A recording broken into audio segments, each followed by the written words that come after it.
আজ বাজারে এসেছি ইলিশ কিনতে, দেখুন 3000 কাছে ইলিশ দেখুন সকালে আজকেরই আপডেট 700 টাকা কিলো। 700 টাকা। কাঁচা মাছ একটা খাও। ওই 500 থেকে 550 এর মধ্যে দেবে। চলো 500 550 হবে না, দুটো হবে, একটাই হবে না, দুটো নিচ্ছি। এই বড়টা কত বলছি? 600 আছে 642 তোমার তাহলে 400। বড়টা কত বলছি? ইলিশ কত আছে এখানে কাট। দেখুন বাজারে আজকে রবিবারে বাজার, বাজারে খুব ভিড় আছে আজকে, দেখুন বাজারে খুব ভিড় আছে রবিবারে বাজার, আমাদের রেল বাজার চাপাতলা। 600 টাকা 700 টাকা গাড়ি। আজকে দেখিনি, চিংড়ি আছে, ইলিশ আছে। আজকে রূপা কোথায় গেল? দেখিনি এখনো। রূপা হাটে গেছে। রূপা হাটে গেছে? হ্যাঁ। আরে রূপা 600 টাকা 700 টাকা গাড়ি।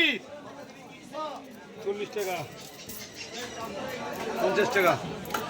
ওই কালাইনি আরে ভাই ওই মাছ দুটো এখানে নিয়ে তো আমাকে ওই দুটো নিয়ে